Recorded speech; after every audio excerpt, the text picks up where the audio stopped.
¿Cómo están? Todavía no entra Darío, así que partimos porque si no nos pasamos Nos de la pasamos de la hora. hora. Sí, sí, hay que respetar los tiempos, así que partimos un poquito Los atrasados. mal pensaban a decir que Darío es prescindible entonces en este minuto. Bueno, todos somos prescindibles en algún sentido, no hay problema. Siempre, siempre. Siempre, siempre. Darío, un pequeño margen más. Claro. Una colita más. Una colita, pero muy, muy sutil, nada muy. Un Ay, qué margen, un margen. sí. Darío único, grande y nuestro. Sí. ¿Cómo están? ¿Cómo estuvo Halloween? Yo supongo que Fernando estuvo medio enfermo, sí. ¿En serio? Yo, o sea, yo estoy hoy día yo creo que tengo todavía un poquito de fiebre, pero ya me lo saqué jugando golf, así que bueno, no está. Ya, tampoco digamos que es un deporte muy extremo. No, pero por eso, pero no me eso mismo, pero cuando tenéis que caminar O sea, 18 con hoyos, fiebre o sin fiebre es la misma wea, ¿no? no, pues cuando tenéis que caminar 18 hoyos y tenéis 38,6, 88,7, Igual puta, es sentís harto. que estáis cargando un burro, po, weón. O sea, llegáis como con 9 golpes al hoyo. Puta, weón. No, si además jugué bien, entonces me piqué, po, weón. Dije, puta, ¿por qué estoy enfermo, la weón? Oye, ¿y qué tenéis COVID? No, mira, antes ayer y ayer deben haber hecho 33 grados acá.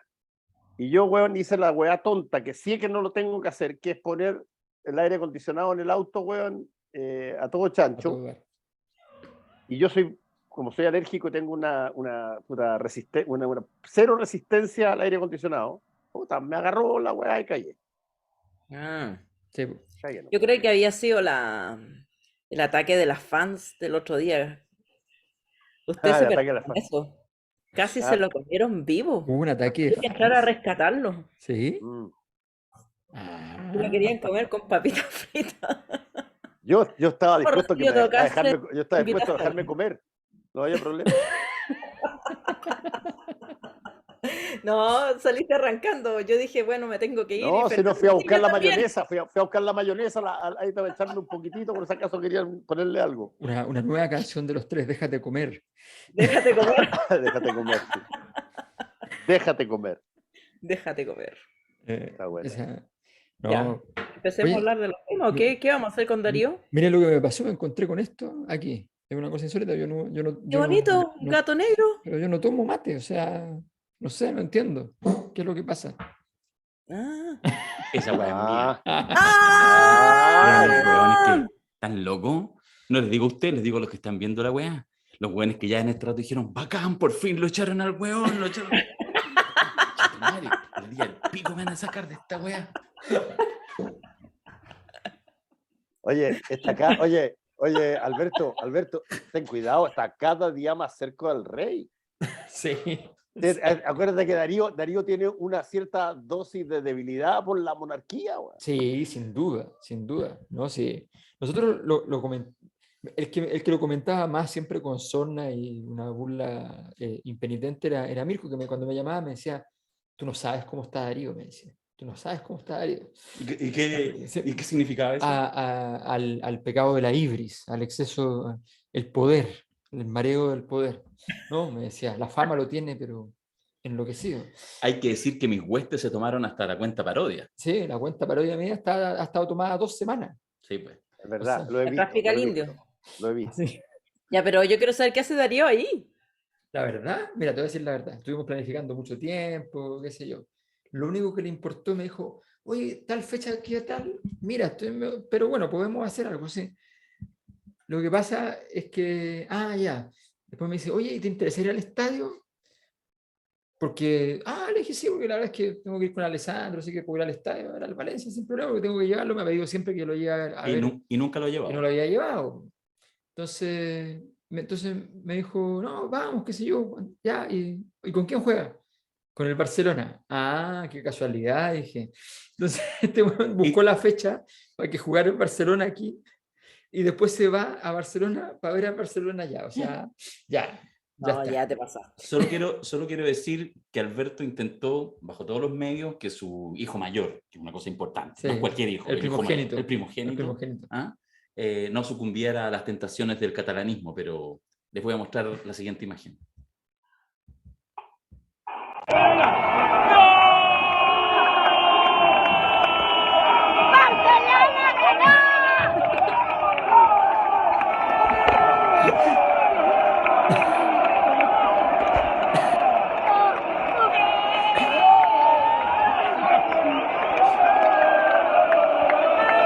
Quedamos justo en la barra del Barcelona, ¿no? Fue increíble.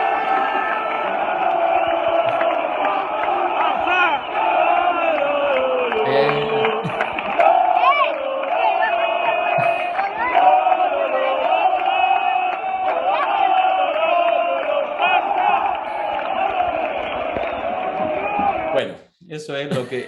esa- Oye, extraordinario. Y además la canción es fácil porque el lo, No, se lo lo, diría, nomás, sí. puta, Claro, no hay que hablar catalán no hay- para... no hay que- y hay que decir Barça al final, nada más. O sea, pasáis además por catalán.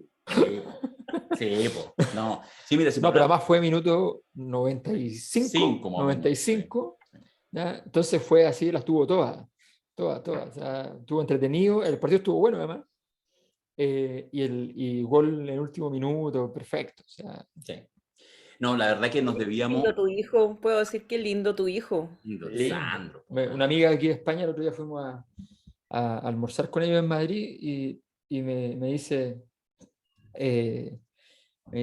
a ver la foto, no los conoce a mis hijos, entonces, porque la pandemia, qué sé yo. Entonces, ven a empezar la foto. Ah, me dice, no te los mereces, me dice.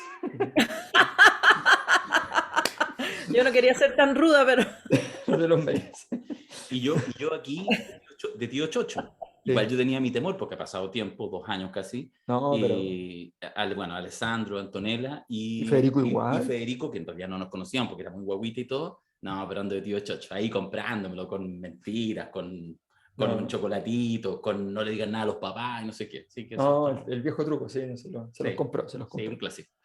Eso. Así que eso, no, nos venimos a dar una vuelta cortita en realidad, fuera hueveo, cortita para planificar el 2023 Sí. y algunas cosas de la Cosa Nostra, de la facultad, y de este proyecto que la semana pasada nomás cumplimos los 200 capítulos y que en realidad el podcast es parte de las millones de cosas que pasan en la Cosa Nostra. Bien interesante, pero hemos estado puro trabajando. En reunión todo el día. Todo el día. Y Sí, así como... tienen una cara de reunión. No, sí, Sí. verdad. Pero estamos así. La cara de reunión, sí, claro, es como de reunión de bar esa. Claro. No, weón, no nos van a creer. ¿Eh? No, además que yo estoy terminando un libro, entonces, que lo tenía que tener listo antes que llegara Darío, pero no llegué. Entonces, la verdad es que estoy O en sea, visita a Cacho. Sí, visita Cacho, Gacho, sí. sí. No, además que justo... Oye, hay que sacarla a pasear y toda la No, y weá, además po. lunes y martes con los niños en la casa, porque Sí, po. están... Halloween. Halloween. Sí, Entonces, así que sí.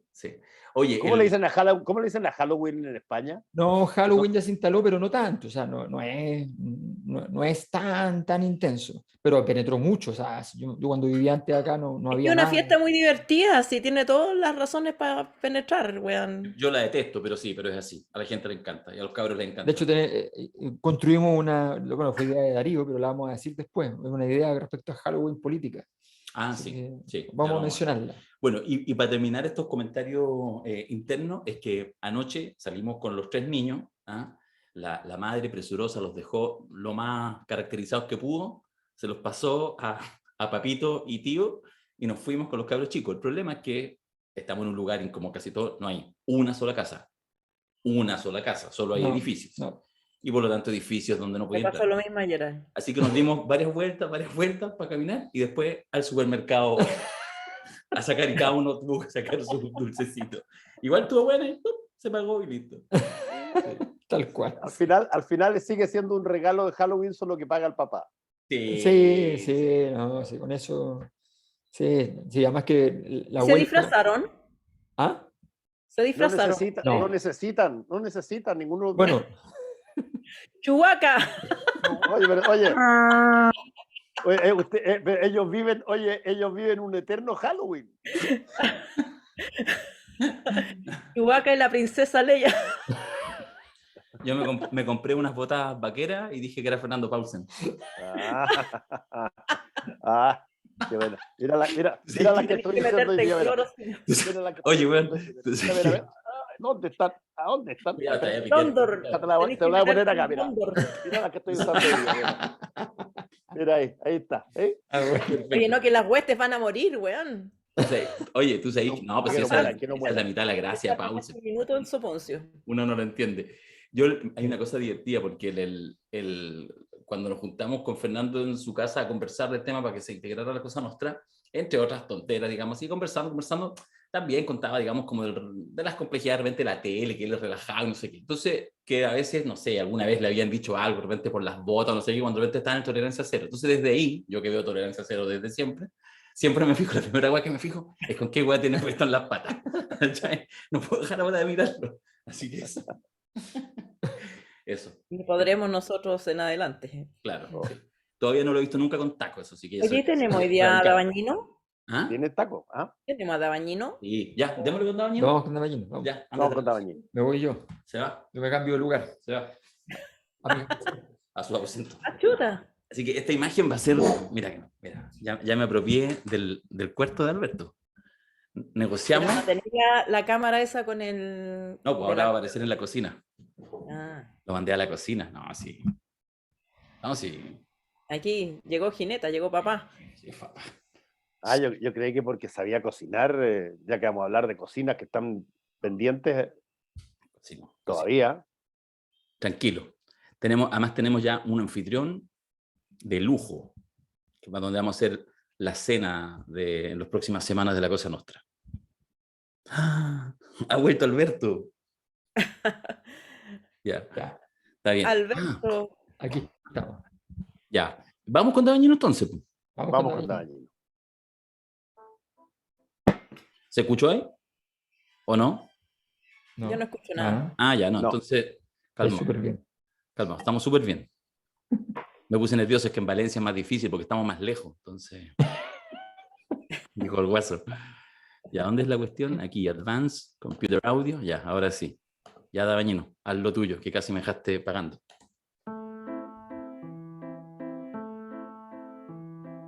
Y ganó Lula. En una elección de infarto, el expresidente vuelve a su tercer periodo porque era él o nadie para vencer a un taimado pero fortalecido Bolsonaro. ¿Cuáles son las lecciones de la elección? Nos quedamos con que Bolsonaro y su candidatura cimentada en mentira y fanatismo es la mitad de Brasil. Nos quedamos con que la ultraderecha populista está a puertas de llevárselo todo en el continente. ¿O nos quedamos con que el PT y la izquierda brasileña ha ganado 5 de las últimas 6 elecciones presidenciales en 20 años? Aprovechemos la pausa instalada en la cada día más aburrida política chilena y hablemos de lo que se ve más allá de la cordillera. La Cosa Nostra, hoy con la mitad de su elenco al otro lado del océano, en un capítulo de miedo, como corresponde a Halloween.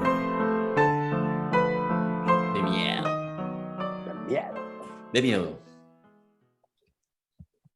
Ahí tiró varias aristas, porque uno se puede quedar por el triunfo de Lula, se puede quedar por qué es lo que pasa con la ultraderecha. Bueno, agreguémosle hasta, nosotros, ustedes saben que grabamos tipín 5 de la tarde hora chilena, hasta las 5 de la tarde hora chilena de este martes 1 de noviembre, todavía no hablaba Bolsonaro. Primera cosa, todavía no salía a reconocer, ni por Twitter, el triunfo de Lula. Y así paralelamente, no lo sé en términos... Dijo que mañana, creo que ya dijo que mañana recién va a hablar. No había dicho ayer que hoy día. Bueno, no sé. Ok, estaremos atentos. Pero, y además, en algo que insisto que no sé cuánto de... O sea, simbólicamente es relevante, no sé cuánto en términos logísticos lo sea, el hecho de, más allá de lo que está pasando en los entornos de Sao Paulo, pero el hecho concreto es que hay al menos centenares de camiones atravesados en la ruta. Entre otras cosas, ayer lunes impidieron salida de muchos vuelos en el aeropuerto de Sao Paulo, fue como lo más internacional noticioso, pero lo que es llamativo, o sea, realmente llamativo, es que al día siguiente de la elección salga un grupo de gente a decir no, a desconocer, ya no Trump, sino ya directamente el Capitolio, pero en las calles, y además a pedir un golpe. Que hay una cosa yo creo que bien interesante, lo dejo instalado, no sé en qué minuto lo abordaremos, pero que es interesante porque ya de alguna manera esto como una suerte de crisis de la democracia, que también es dado un tema, hace que cada vez sea menos trágico, terrible, decir, por ejemplo, sí, necesitamos un golpe. Incluso en este caso, en un gobierno que todavía no ha empezado, no ha asumido. Tiene hartas aristas, no sé qué le llama más la atención. Sí, yo creo quedarme con lo último, Darío. Hay una gran discusión desde los 90 en adelante respecto al tema de las democracias, justamente. Cuando se estaban consolidando los procesos de democratización y sistemáticamente aumentaba la cantidad de países que estaban entrando en regímenes democráticos, y se consideraba entonces que estábamos, bueno, en un momento muy auspicioso. Pasó algo que es bien relevante. En algunos casos, me refiero a ciertos autores, en fin, se convencieron de que la democracia se había logrado instalar como un consenso valorativo de las personas, de los ciudadanos del mundo. Esa convicción me parece hoy día por completo desmentida. A mi juicio, es bastante claro que pasó algo que muchos otros fomentaron además, que era entender que la democracia era el mejor sistema. Y el mejor sistema no significa una convicción, significa que tú consideras que efectivamente, pragmáticamente, es la mejor opción. O sea, aquí hay un sistema operativo. ¿Cuál tienes tú? Yo tengo Windows. ¿Ah? Entonces yo tengo democracia. ¿En qué versión? ¿Ya? En el 5.0. Ok, está súper bien, entonces está actualizado. Pero entonces, cuando vienen los momentos de dificultades, cuando vienen las crisis, cuando vienen las crisis económicas, cuando vienen toda clase de situaciones de ese orden, el sistema operativo queda bajo cuestión porque no es un valor. No sé, no es realmente un valor, es un sistema operativo y por tanto yo empiezo a pensar de si tengo que cambiar de sistema operativo para que me funcione mejor el computador. Entonces, ese a mi juicio es el gran tema que está detrás de, bueno, y una cosa fantástica que encuentro increíble, que es esta cosa de la usurpación del concepto de liberalismo. O sea, el liberalismo históricamente se ha ido corriendo cada vez más, digámoslo así, a la derecha, pero llega un punto en el cual es una cosa completamente absurda y es tomado por sectores autocráticos, completamente ajenos a la tradición liberal y que le llaman liberalismo a lo que a ellos les parece nomás, que son ellos, ¿no? Y que claro, o sea, tiene un liberalismo económico de base, pero el liberalismo económico de base siempre fue secundario en el liberalismo político y hoy día pasa a ser prioritario. Entonces, me parece que ahí hay otra cosa que es fantástica. Esta semana anduvo dando vuelta por ahí un, una publicidad literalmente de candidatos donde aparecía yo se la vi a Javier Milei, digamos, mostrando Milei como próximo presidente de Argentina, Bolsonaro, próximo presidente de Perú, ¿ya? José Antonio Kast, próximo presidente de Chile. ¿Ya? Entonces, y eso eran los liberales, ¿no? Entonces, me parecía formidable. Pero digamos, sumándola a Meloni en Italia, Trump en Estados Unidos, toda la cosa, es decir, Ah, la internacional de ultraderecha, la internacional está instalada. liberal. Sí, liberal. Sabes que yo estaba buscando para decirle a las personas que nos están escuchando y ustedes mismos que a mí no me extraña mucho, para serte franco, lo que está pasando en Brasil. Yo creo que cuando tú has invertido muy potentemente en la creación de miedo, tú vas a tener situaciones donde las personas van a tender a extremar sus posiciones, a buscar básicamente o entender el planeta como algo que es de blanco y negro. Y estaba acordándome de dos libros que recomiendo, que son bien interesantes, son académicos, no tienen que ver con política, ni nadie toma partido muy especial sobre eso, pero sí, los dos tratan el tema de la utilización del miedo como factor para tomar posiciones. Y desde ese punto de vista, uno se llama The Fear Factor, el factor miedo, de Abigail Marsh, y el otro se llama Miedo, de Cory Robin, que es bien bueno, es muy bueno, y trae una serie de ejemplos a través de la historia, de cómo cuando de repente las cosas han estado media turbulentas, tú te aproximas a introducir la variable miedo que hace que la ciudadanía tome posiciones para básicamente dónde puedo yo estar más seguro o segura. Y desde ese punto de vista, los extremos son pero mandados a hacer para capitalizar esa cuestión. Así que a mí no me extraña lo de Brasil para nada, como no me extraña lo de Erdogan en Turquía, como no me extraña lo de Bukele en El Salvador, digamos. Bueno, pero ganó Lula. Y Sí, mi ganó Lula. pregunta, ¿estamos hablando seriamente? O sea, siempre van a haber gente que piensa que sería necesario un golpe de Estado, que preferirían un golpe de Estado para revocar, pero ¿qué posibilidad seria hay de que eso suceda? ¿O lo estamos analizando como un factor posible?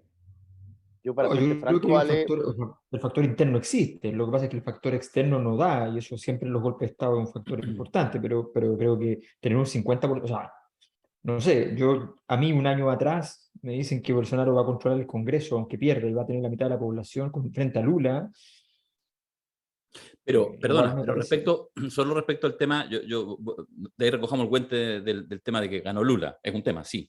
Pero respecto a golpe de Estado, ha habido 2 golpes de Estado en formatos distintos en los últimos años. Uno en Brasil, o sea, lo que vota Dilma no es un proceso, o sea, es sencillamente la legalidad forzada, pero así de manera brutal. Y lo mismo pasa en Bolivia con la salida de Evo Morales. Entonces, sí, golpe de Estado hay, claro, no es la zona, no es el militar, no es la Junta de Gobierno, pero no es el golpe efectivamente, clásico, dices tú, ¿no? sí, claro.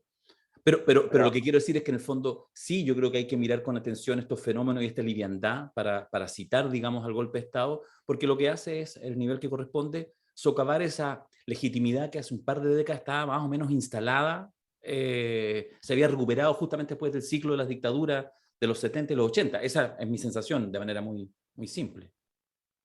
Vale. Bueno, los golpes de Estado igual no necesitan mayoría. O sea, el golpe de Estado, desde ese punto de vista, podría darse con un tercio o menos de la población. Pero en el caso a mí me parece interesante que gane Lula, porque Lula no es un joven que viene no sé, de manifestaciones sociales. El hombre ha tenido sus travesías por el desierto, ha gobernado y sabe ejercer el poder. Entonces yo creo que el primer obstáculo, aunque no haya sido, digamos, un triunfo abrumador, ganó limpiamente. Al parecer nadie cuestiona, salvo Bolsonaro, que todavía no habla, pero es poco probable que alguien pueda cuestionar el resultado de la elección. Y yo creo que la pregunta que se abre es cómo va a gobernar en un escenario que él probablemente prevé difícil. Pero Lula no es un chiquillo que no sabe en qué se está metiendo. Yo creo que yo le pongo ficha a Lula, que Lula es de temer, es un político de fuste, Sí. que, digamos, supo construir también alianzas para este triunfo. Y ahí yo les pregunto a Alberto Fernando, que probablemente sabe más que yo, estas alianzas que hizo, si va a tener gobernabilidad entre los suyos, que yo diría que es la parte más difícil de gobernar cuando uno tiene que hacer compromisos con personas que no necesariamente querían votar por ti, solo votaron por ti para que no gane Bolsonaro. Y ahí después, bueno, lo hemos visto acá, después te empieza a desgranar el choclo. Perdona, una cosa chiquitita solo para decir que efectivamente sí, habló Bolsonaro hace pocos minutos Habló, atrás. Ya. sí. Eso, Tengo aquí algunas citas a ver. eh, que defiende las protestas que muestran indignación por cómo se ha desarrollado el proceso electoral, pero llama a no recurrir a las formas de la izquierda que perjudicarían a la población. Habla de que se levantaron más fuertes y más grandes, son nuestra fuerza, nuestros valores son Dios, patria, familia y libertad. siempre he sido etiquetado como antidemocrático y al contrario que mis acusadores, siempre he jugado dentro de la Constitución. Es un honor de ser el líder de brasileños, que es quienes defienden la libertad económica, religiosa y de opinión, la honestidad y los colores verde y amarillo de nuestra bandera. 2 minutos fue la Lo que duración habló. de su discurso. O Ya. sea, reconoció. Sí, reconoció. Reconoció, o sea, no, dijo que está de acuerdo con las dudas y la indignación por cómo se ha desarrollado el proceso electoral, pero que no hace un llamado, digamos, a una acción violenta en contra del gobierno, pero eso le abre la puerta a decir que va a impugnar aquí y allá, o sea, vamos a ver qué pasa. Claro. Sí. Oye, igual en todo caso se movieron bien, o sea, como que todo el mundo, en el fondo, lo que le conviene más a Bolsonaro, y lo sabe, es capitalizar esto, porque sí le sirve a capitalizar, y además que está muy bien protegido en el Congreso, en las gobernaciones estaduales, o sea, de verdad le fue muy bien. Y esto demuestra una vez más que era solo Lula el que podía vencer, como seguramente lo hubiera vencido hace 4 años atrás, digamos. ¿Ah? Gentileza de Moro y compañía no lo metieron preso en este tiempo. Con la diferencia, ¿Sí? que si ganaba 4 años atrás, Bolsonaro no armaba No, el Claro. paquete de sí, secundones importante. sí. Yo creo que quiero decir 2 cositas. Una, respecto al comentario que hacía Ale, hablabais algo así como del héroe, ¿o no? Es que lo que pasa es que conversando con el René Naranjo el otro día, que estamos haciendo este taller de cine que ya empezó, entonces él en el último taller habló del viaje del héroe, ¿ya? Y explicándolo todo, Ulises y toda la cosa. Entonces, conversaba ahora, se lo había escrito, que de alguna manera Lula está haciendo el viaje del héroe completo. ¿Ah? Entonces, su triunfo uno podría, es el del renacido, ¿ya? Es realmente el renacido, el que podría estar en este minuto preso. Lula se enfrentaba objetivamente a la posibilidad de morir en la cárcel. O sea, así estaba la cosa. Y ahora es el renacido, y ahora, dice, lo parafraseo René, tiene la misión de mostrar lo que aprendió en las pruebas que atravesó y compartir ese elixir con el pueblo. Entonces, bueno, creo que ahí hay una oportunidad, estamos hablando de carácter un poco simbólico, tiene una oportunidad Lula. Yo comparto un poco la línea de la provocación que dejaba instalada la Alejandra, porque yo creo que para el desafío tan de mierda que tiene en un país dividido en dos, probablemente no hay mejor intérprete que Lula.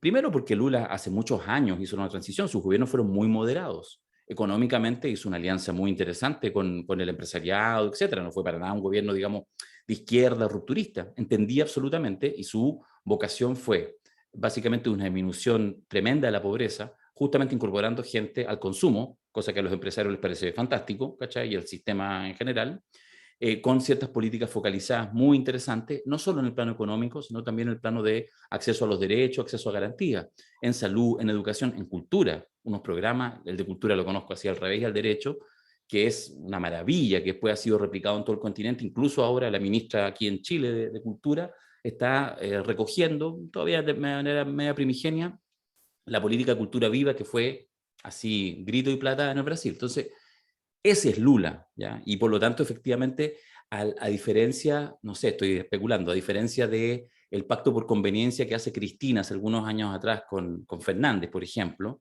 que es un pacto siempre tenso, en el caso de Lula yo creo que tiene la sapiencia y la claridad de que este pacto con sectores que incluso fueron opositores a Dilma, que fueron parte de eso, no es una cosa solamente para ganar una elección, sino él entiende que está en un periodo de transición.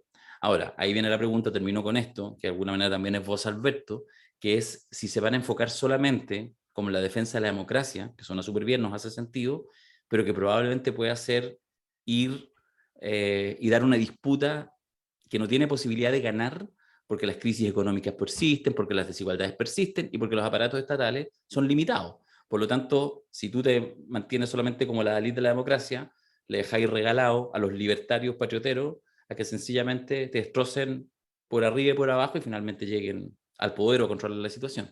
Pero bueno, creo que Lula afortunadamente no es un jovencito recién llegado a la política y si no es él, no se me ocurre quién podría ser. Oye, pero yo te encuentro razón en prácticamente todo, pero hay una variable que quizás en la historia nos puede enseñar un poco sobre cómo se replican repeticiones de cargo. Cuando tú esta vez no tienes lo que significó el apoyo brutal del PT antes. cuando Lula llega por primera vez, llega con un apoyo del mundo laboral y del mundo popular enorme, gigante. El PT era enorme, tenía una fuerza salvaje. Hoy día vuelve, tuvo que armar una serie de nuevas alianzas, algunas muy efímeras, pero tuvo que armarlas para hacer esto, pero el grueso, el transbordador mayor, ya no tiene la fuerza que tenía antes, y lo demostró en la elección parlamentaria.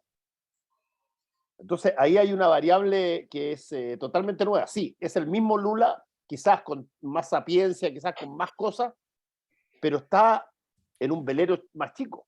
Sí, pero lo sabe. Estamos claros en eso, ¿no? Sí, pero a ver, yo creo que el punto de fondo es el siguiente.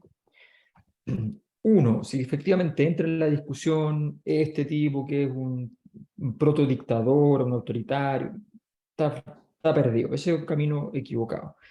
Lula tiene un año para demostrar que su capacidad de gobernar, como fue en su gobierno, porque esa es la historia de su gobierno, la historia de su gobierno es que fue un gobierno con mucha prosperidad, un gobierno muy apoyado internacionalmente, que puede ser muy importante en este momento. O sea, un gobierno que, recordemos que el que instala que Lula es el mejor gobernante del mundo es Obama, ¿no?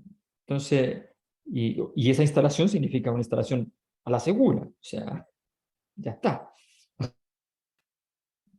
O sea, si lo O sea, dice, lo si que lo decía dice Obama Obama en ese momento era todo siempre completamente, exactamente. O sea, entonces, esa impronta él tiene que usarla. Él va a necesitar, por ejemplo, importantes recursos económicos para poder hacer eventualmente algunas reformas y poder hacer algo rápido. Tiene que demostrar, el gobierno de Bolsonaro fue un gobierno muy malo, pero logró un nivel de crecimiento económico más o menos importante, destruyendo el Amazonas, ¿ya? Eso, la gente entiende que destruye el Amazonas, no entiende que el crecimiento económico viene fundamentalmente de un proceso como ese.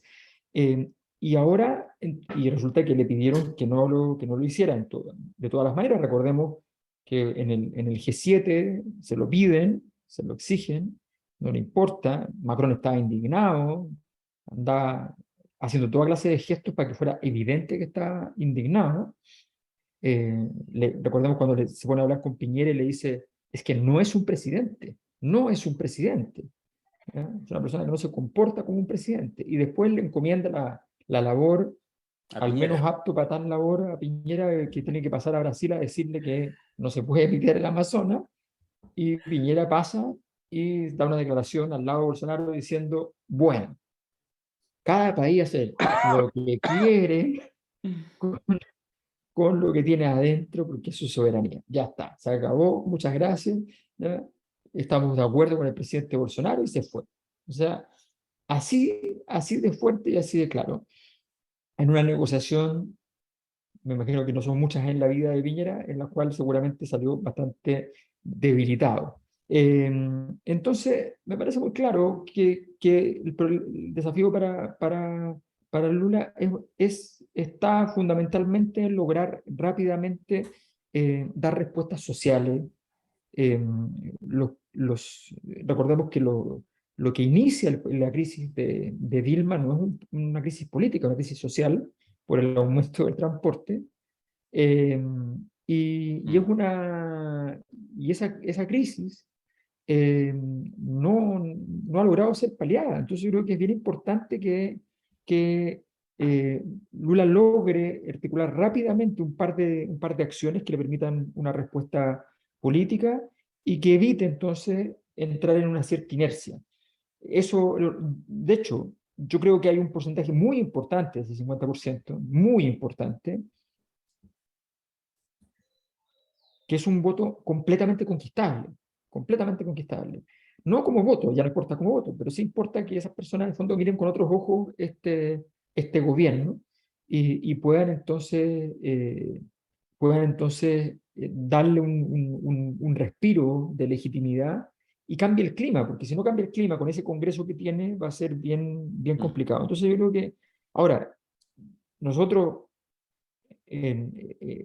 todos estos temas que pasan en Brasil en general impactan mucho en casi todos los países de América Latina y normalmente, al menos de manera directa, impactan poco en Chile. Sin embargo, en este caso tengo la impresión de que lo que pase con Lula sí puede ser importante, no decisivo, pero importante para lo que pase en Chile. Quiero plantear a modo de pregunta, de reflexión abierta. Yo insisto, creo que el animal está bueno para despostarlo, ¿ah? Lo que está pasando en Brasil. El triunfo de Lula, el comportamiento de Bolsonaro, todos esos cruces. Y hago una prevención, que yo tengo la sensación de que no, de que a todos quienes miramos con atención lo que pasa en Chile y que tenemos una cierta posición política, una mirada, digamos, que nos interesa, digamos, y que uno tiende muchas veces a ver que ciertos fenómenos no son analogables, ¿ya? Y en ese sentido seguro que además Brasil nos parece muy lejano. Bueno, yo tengo la sensación, lo hago como consulta, pero como pie forzado, que en realidad es súper comparable, porque hay fenómenos que ya cuando se empiezan a repetir, ya no son la excepcionalidad. A Trump lo miramos antes, durante y hasta después como un error del sistema, ¿ya? Y entonces resulta que era Trump, pero también Duterte en Filipinas, y después Bolsonaro, y Bukele, y no son todos lo mismo, pero hay ciertas cosas que se parecen, y Meloni en Italia, etc. Entonces, no. Y quizás de cuántos países más que uno ni siquiera sabe qué regímenes tienen y qué tipo pero uno entiende que en Oriente, que allá lejos, bueno, ahí puede haber gobiernos autocráticos, a nadie le importa la democracia. Pero, oh, horror, América Latina, Europa, digamos, Occidente, el mundo conocido, un poco empiezan en lo mismo. Entonces, a partir de eso, me parece que hay que mirar efectivamente con mayor atención. O sea, de hecho, cuando uno plantea, no sé, pongan la figura que quieran. Yo me he ido convenciendo en las últimas semanas, cada vez más, que esta figura del Pancho Malo, que uno, porque ni siquiera ya me refiero a Castro o a la Tere Marinovich, ya, bajemos en la degradación. Pancho Malo, el chiste, mira, ni hablen de él.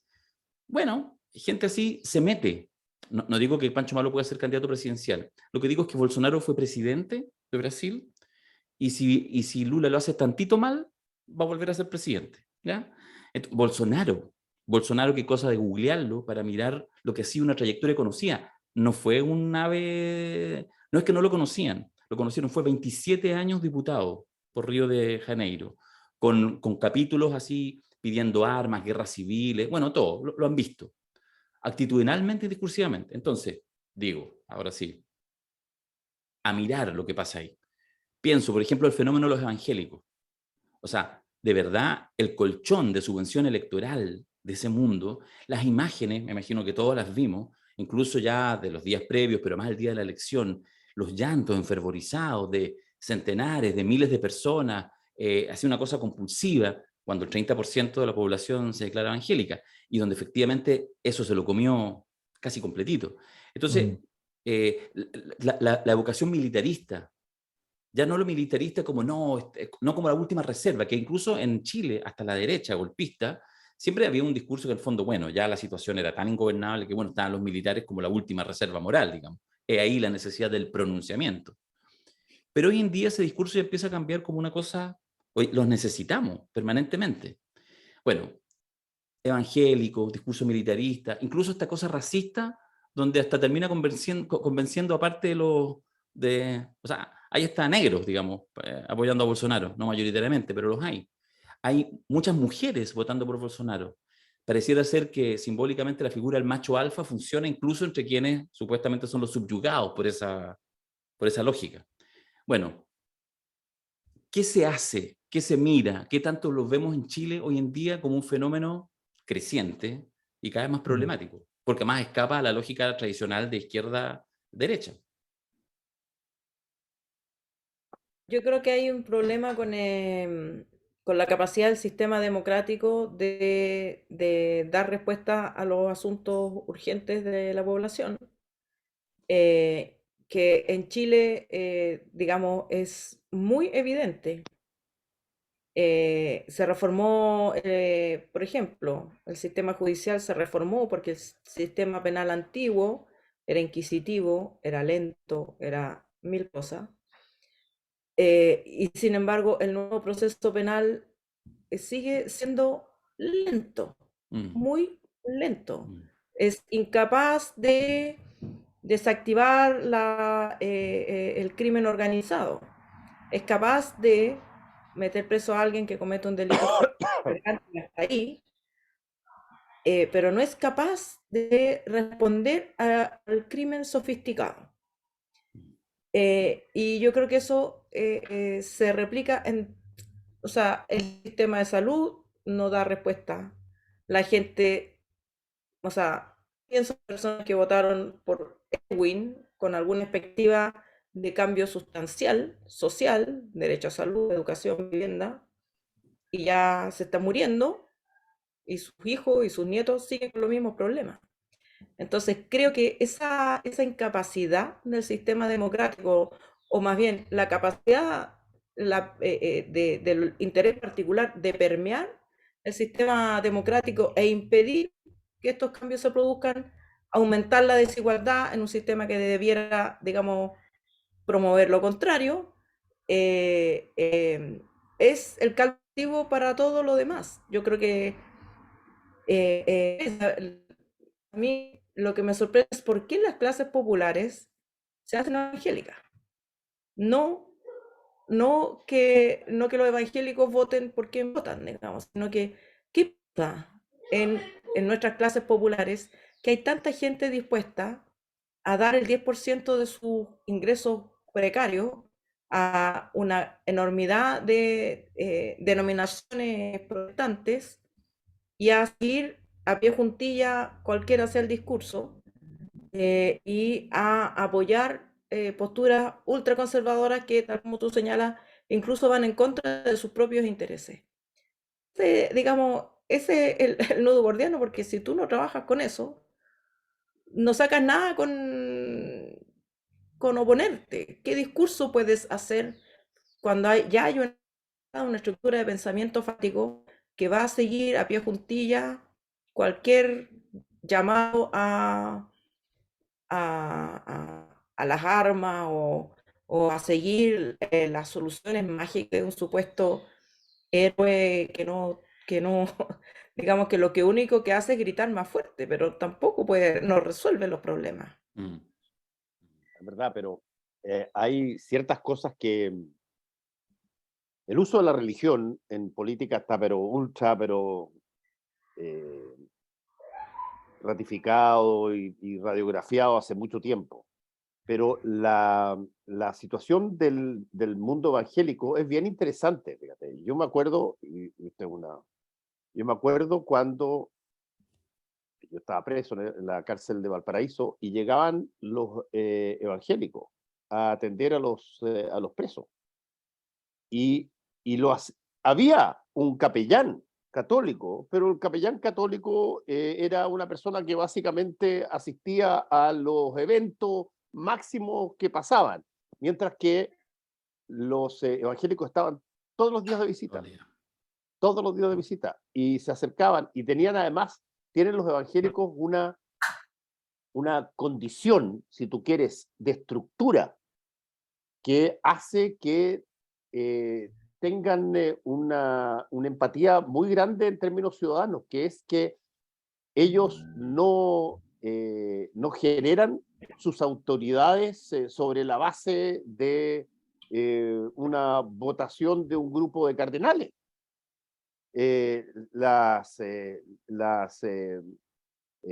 Muchas de las figuras que son muy importantes en el mundo evangélico son escogidas, apoyadas por las propias equivalentes a las diócesis, si tú quieres. Aquí en el mundo católico no tienes ni una posibilidad de interceder en eso, cero.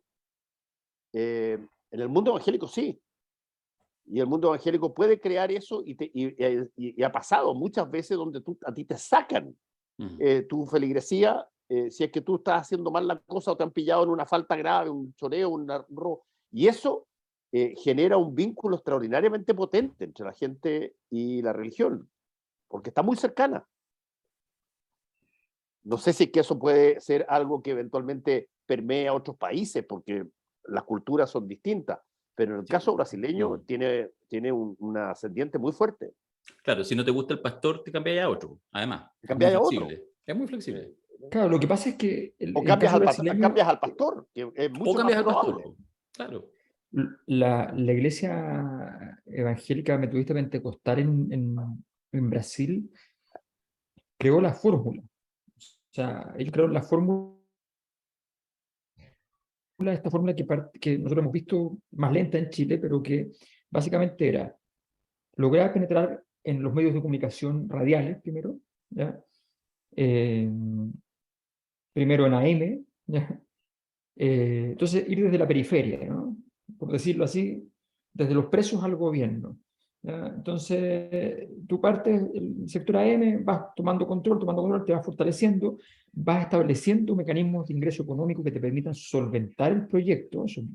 El diseño, si ustedes ven en Chile, el reglamento de la Iglesia Metodista Pentecostal es un reglamento que es un reglamento de una franquicia. O sea, no tiene ningún valor. Lo que plantea Es una franquicia. es que usted puede abrir la franquicia de la Iglesia Metodista Pentecostal en cualquier parte de Chile, ¿ya? Y simplemente lo que tiene que hacer es el primer mes depositar el porcentaje que le corresponde a la central y entonces en ese momento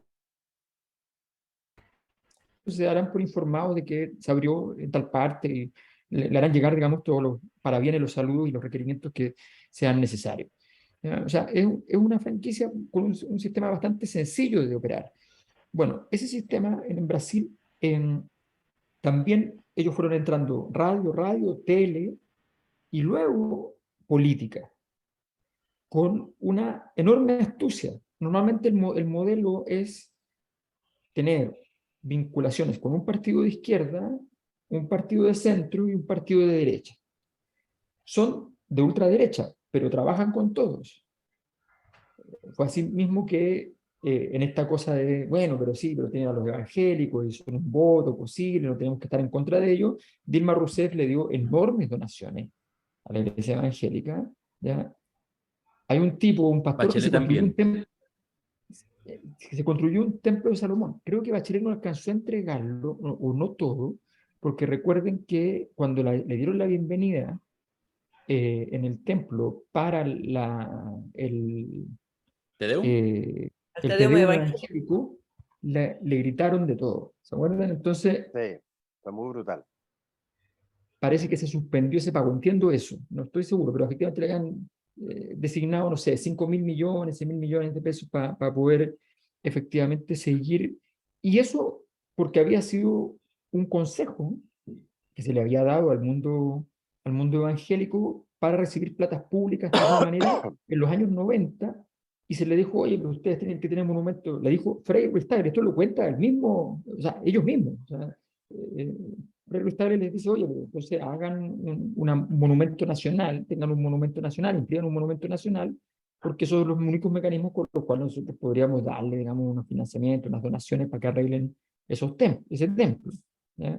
Y por eso se nombra como templo nacional la catedral evangélica que está ahí JBH. en Estación Central, en Jotaveche, que es una catedral que está construida, no sé, hace 40 años, no tiene historia, es horrible, objetivamente, no tiene ninguna gracia, ¿ya? Y no ha pasado nada en la historia que pueda determinar que sea un monumento nacional, pero está ahí, es un monumento nacional y se le puede otorgar financiamiento público para esos fines. Bueno, pero eso en Brasil es el modelo, ese fueron los creadores del modelo de crecimiento y financiamiento del mundo evangélico, y ese modelo ha llegado con mucho éxito. Bolsonaro se hace conocido por dos cosas. Se hace conocido porque eh,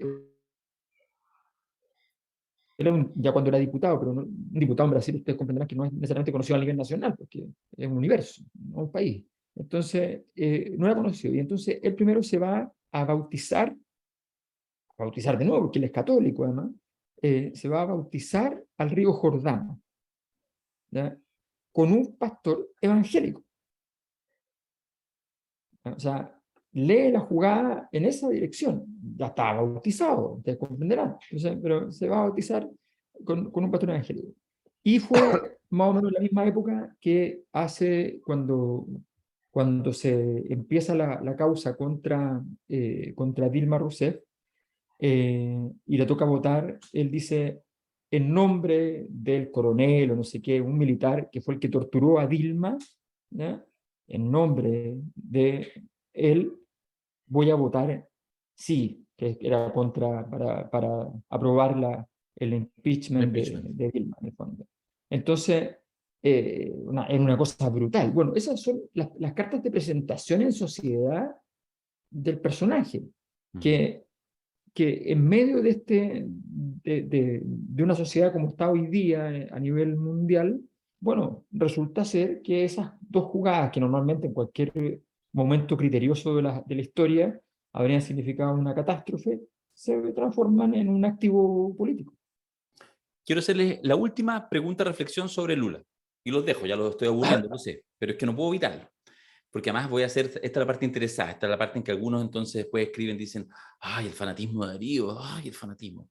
No, es solamente una provocación. Porque un titular posible también con el triunfo de Lula es América, la espada de Bolívar, América Latina, se tiñe de rojo y no sé qué, y juntar peras con manzanas, pero son todas más coloradas y las juntamos. Vi hoy día, hace un ratito atrás, ahí mirando Twitter, por ejemplo, es interesante además que el tweet viene desde España, de Juan Carlos Monedero, por ejemplo, uno de los ideólogos de Podemos, su minuto, entonces, y los ponía todos en la lista, de hecho mencionaba al final a Boric, entonces decía, ahí está, y entonces ponía Lula, Petro, Pedro Castillo, Maduro, lo ponía, Alberto Cristina, Lucho, Arce en Bolivia, Boric. Bueno, en términos formales, de los 10 países más grandes de Sudamérica, hay 7 que tienen gobiernos que, independiente de las múltiples variaciones entre medio, uno podría calificar de izquierda, centroizquierda, por ahí. Y solo 3, Uruguay, Paraguay y Ecuador, que tienen gobiernos de otro sello, más bien de derecha. Ah, ¿sería correcto el titular? Esa es la pregunta. ¿Qué hay de cierto en este titular? ¿O no hay nada? Destruye lo mayor. No sé, pues díganlo. No, no, o sea, evidentemente, o sea, todos estos ciclos, que han sido muchos, desde los 90, desde el inicio del siglo XXI en adelante, donde de repente coinciden muchos gobiernos de derecha, después muchos gobiernos de izquierda, después muchos gobiernos de derecha, en general, salvo yo diría el primer tiempo el momento en que se produjo la discusión Alca-Alba, ¿no? Ese momento uno dice, aquí está pasando algo, aquí hay una capacidad de discusión política mucho más, pero en general no ha significado, no, ni siquiera, ni por derecha, ni por izquierda necesariamente, mucho. Ni por derecha digo, entendiendo que en todo caso la derecha muchas veces para avanzar en el continente lo único que le bastaba era con mantener, ¿no? O sea, no es que tenía que hacer demasiado en ese contexto. Pero sí, me parece que, no, que sería más bien quedarse en la fantasía y en una especie e incluso más, en una fantasmagoría, si uno empieza a creer que esa mayoría es una mayoría eficaz en términos políticos. Ya, entonces vamos a llamar al siglo, Además, vamos a yo decir que no paren las sé prensas. si, o sea, si la bolsa te da para poner a Maduro al lado de Boric, porque creo que la repulsa es mutua, entonces, no sé, no creo que digamos, de para tanto el saco. Ahora, yo creo que en eso seguramente Petro hará el puente con Maduro. Maduro está como castigado, nadie lo quiere mucho. Pero bueno, digo, hay una mayoría de gobiernos que se tienen simpatía, es cosa de ver quiénes saludan, digamos, en este caso el triunfo de Lula. Pero pareciera que no determina mucho más que un dato anecdótico, no sé, Fernando. Ahora, Lula sí, yo creo que influye porque Lula tiene plata. Lula es un gigante. O Mm, sea, Chile, el triunfo de Chile no influye a nadie más en Latinoamérica porque la posibilidad de que Boric haga internacionalización de algún tipo de modelo es cero, pero Lula tiene plata, pues, Lula eh, eh, creo que puede tener interés en tener un barrio más favorable. De todas maneras, me parece que el nivel de problemas y obstáculos que va a tener es demasiado potente como para además estar haciendo política en el barrio. No sé. Oye, hay un punto que lo voy a mencionar porque es inevitable. Es A ver. cierto, ganó Lula y perdió Bolsonaro. Y cuando pasan esas cosas, cuando uno gana y uno pierde las elecciones, ocurren situaciones que de pronto generan la aparición de nuevos nombres. Bolsonaro, claro, pareciera que fuera la única persona que pudiera eventualmente enfrentar el fenómeno, si tú quieres, de centro izquierda o izquierda brasilera. Y no solamente hoy día tiene una representación parlamentaria muy potente, pero además han salido 2 o 3 gobernadores regionales bien audaces, particularmente el Tarcisio Gómez de Freitas, el de gobernador de Sao Paulo, fue súper duro en decir, mira, aquí se cambia una situación y de ahora en adelante tenemos que generar las cosas para salir en la próxima elección mucho mejor que como veníamos, porque algo hicimos mal. Y él, pero está pintado, tiene 40 y tantos años, lo tienen pintado como alguien que eventualmente no va a estar esperando un retorno de Bolsonaro, ¿no? Va a querer ir él. Y básicamente mi comentario es, cuando en las elecciones alguien pierde, inevitablemente hay un costo para ese, aunque todavía tenga o parezca que tiene una situación bastante buena, pero Bolsonaro no ganó. Mm. Sí, sí, y yo creo que en todo caso debiera, pero esto no siempre ha ocurrido, ¿ah? Y además que no siempre han sido eficaces por esto. Hay una gran ironía a nivel internacional hoy día. Esto va a herir algunos corazones, pero es importante decirlo.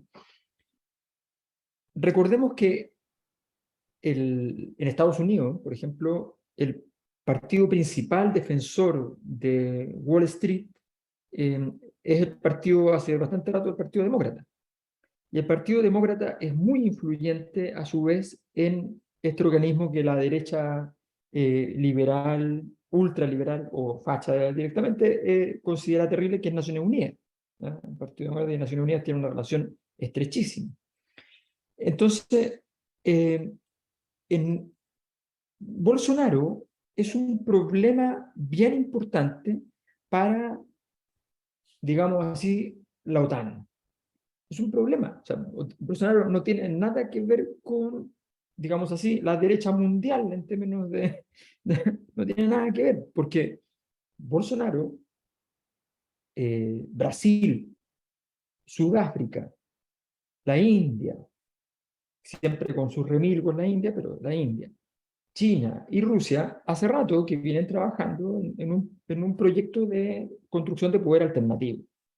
El proyecto puede ser más integrado, más sólido, menos sólido, pero es un proyecto. Un proyecto. Lo más evidente son los niveles de vinculación de la alianza entre China y Rusia, que la OTAN reconoce en su último informe, que es de junio de este año. La OTAN reconoce que esos niveles de integración están muy avanzados. Que no es el discurso oficial a la prensa de la OTAN ni de los países de la OTAN, pero el documento dice eso. Entonces, en ese sentido, Lula tiene una gran oportunidad de decir, ¿saben qué? ¿Quieren parar esto? ¿No? ¿Quieren parar esto en Brasil y tener un buen ejemplo para que esto pase en otros países también? Bueno, necesitamos ayuda, ¿no? Necesitamos ayuda para poder hacer esto.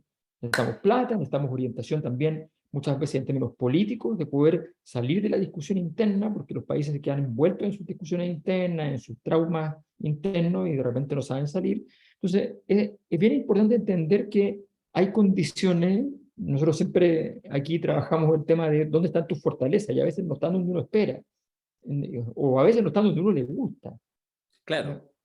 Pero las fortalezas son las fortalezas y este es un momento para usarlas. Mm. Sí, oye, A menos que déjame, gane Trump de nuevo. puede Sí, ser. claro, que puede ser. Pero ¿tuviste quién fue el equivalente, si tú quieres,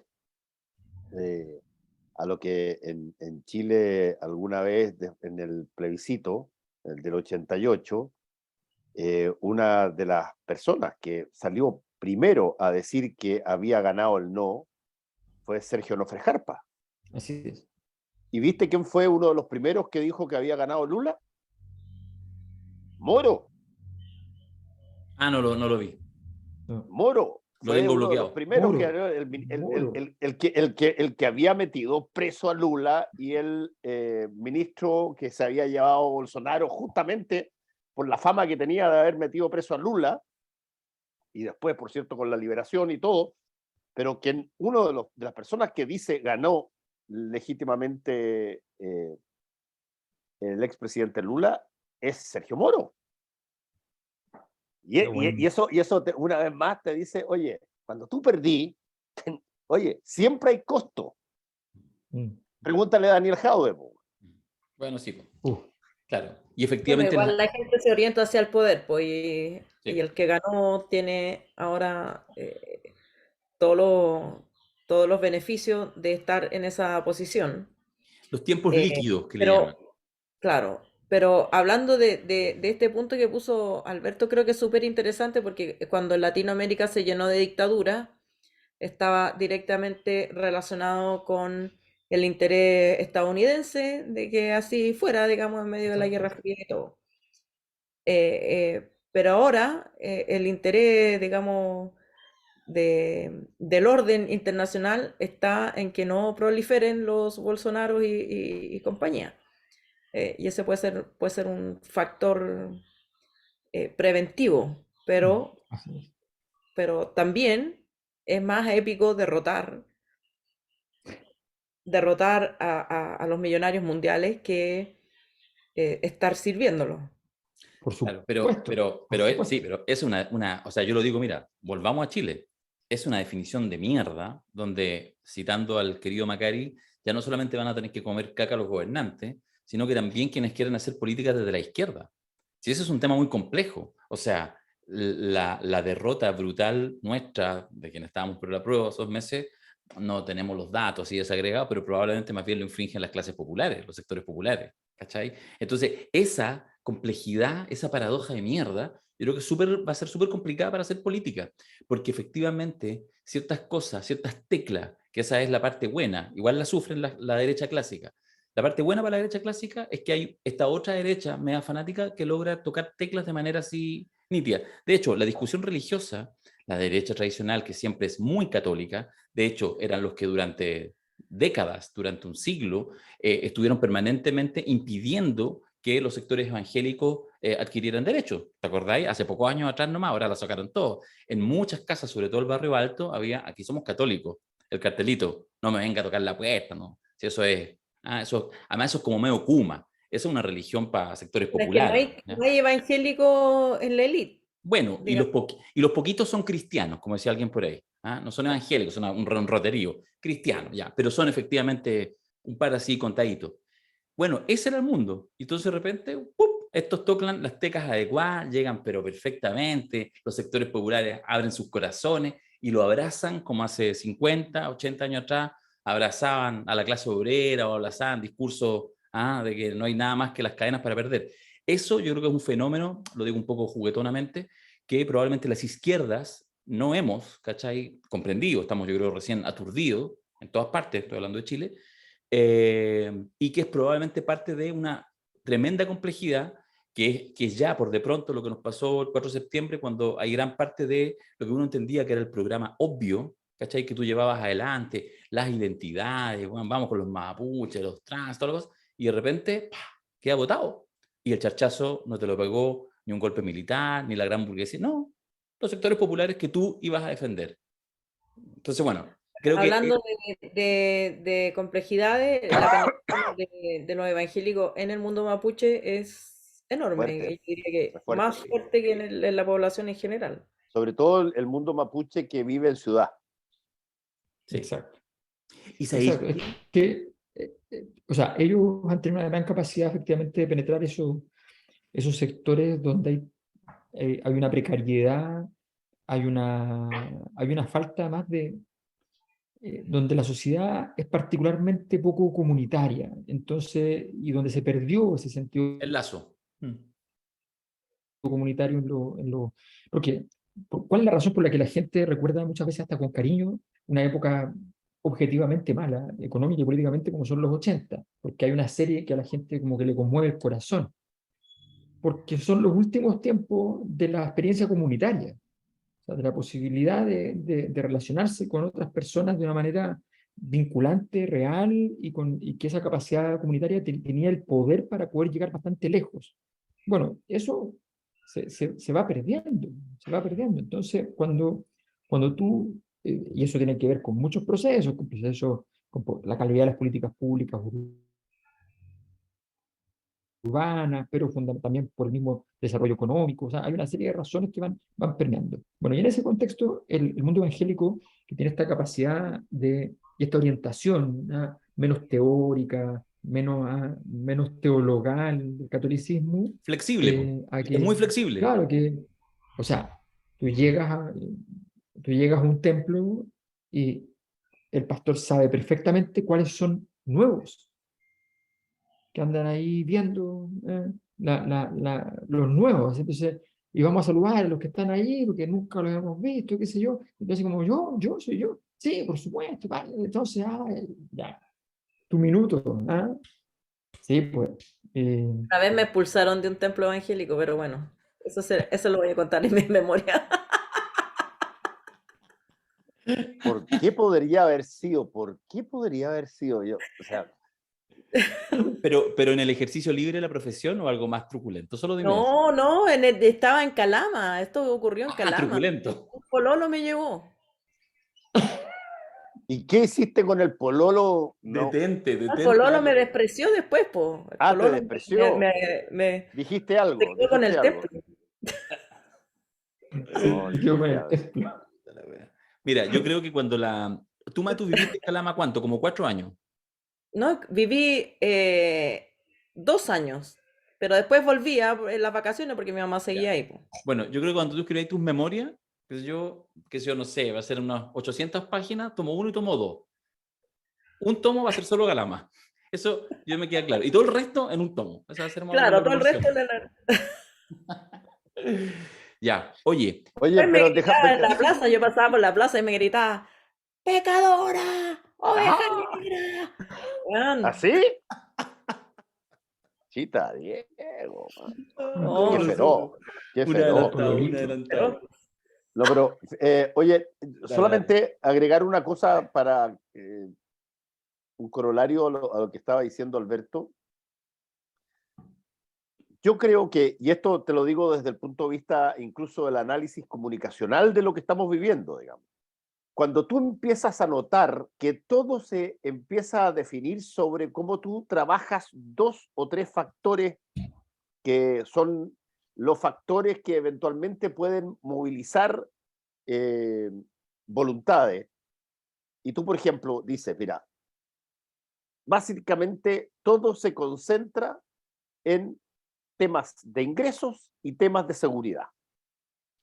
Y haces una suerte de filtración de todos los problemas que eventualmente estás haciendo y dices, mira, esos son los temas que importan hoy día y que, bueno, las personas que no son, llamémoslo así, históricamente muy dadas a aceptar el veredicto de la gente en las elecciones, tienden a tener una participación extraordinariamente estrecha ahí porque ellos, y nosotros lo estamos viendo no solamente en Chile, sino que en otros países también, es lo que hizo Bukele. Bukele relevó a la policía y al ejército salvadoreño de una manera, pero como lógica. Entonces, cuando tú empiezas a escuchar mucho el que no se le puede tratar mal a los carabineros, no se le puede acusar de aquí, no puede hacer, yo lo entiendo y muchas veces es verdad, tienes que buscar la verdad detrás de las cosas que pasan, pero yo creo que se está generando ahí una cocina, llamémoslo así, para, para sectores que tienen una predisposición muy potente de apoyar carabineros, apoyar al ejército, entre otras cosas, porque cuando lo necesitan los piden. Mm, mm. Yo creo que también pasa una cosa en Latinoamérica, bueno, en Estados Unidos también, que se vio con Trump, que hay una correlación entre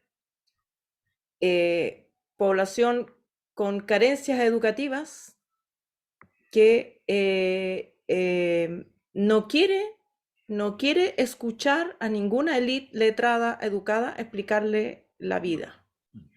Que no quiere entender por qué una cosa es violación a los derechos humanos y otra no. Que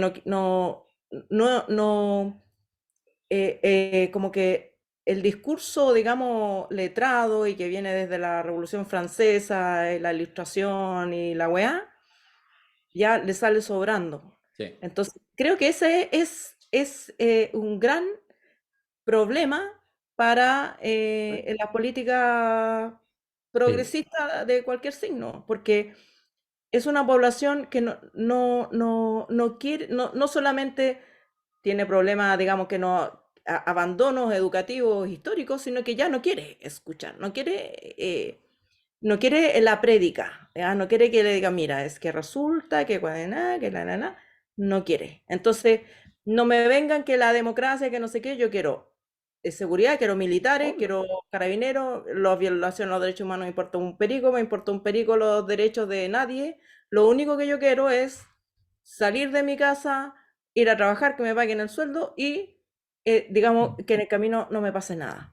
Entonces, esa paradoja creo que es muy difícil de resolver porque, en teoría, las personas que promueven políticas progresistas se han educado y entienden, digamos, o han hecho un análisis de los factores que permiten que las personas avancen en la sociedad, que haya, no sé, más justicia social estructural y no que entienden que no se resuelve con un carabinero en la esquina. Pero anda a decirle a la gente, o sea, no hay manera de que las dos cosas conversen. Sí, es la política del más y menos, o sea, que te dice, es que hace falta más de esto, menos de esto, y es como, sí, pero para poder hacer más de eso, no se hace, o sea, como, necesito más seguridad, no necesito más carabineros. ¿Ya? Claro. La política pública queda entonces como una cosa de gente estúpida, o sea, cuando uno le explica a muchas personas una política pública que tiene un diseño, te miran con cara, oye, pero a usted le falta calle, Mm. Claro. ¿ah? Bueno, perdona, ¿Qué- qué- y eso, o sea, si tú lo miras en Chile hoy, que hay una crisis de la política, ¿ya? Que de alguna manera es parte de lo que desnuda el estallido social, ¿ah? Esta cosa de que desaparece la representación, nadie quiere ser representado, todo el mundo aborrece de la representación, no solamente de los grandes líderes, sino también de cualquiera que hable en mi nombre, no quiero mi nombre, lo que estamos hablando, ¿cierto? De esta como este giro apoliticista. Y en ese contexto, no sé, pues, vuelvo a la cotidianidad chilensis, Kuma, Rasca, ¿cuál es la discusión del último mes a nivel de la política? Probablemente la discusión cada vez más principal, que esta semana se agota, es si se cumple o no se cumple, lo que hablamos la otra vez, el acuerdo administrativo de la Cámara de Diputados.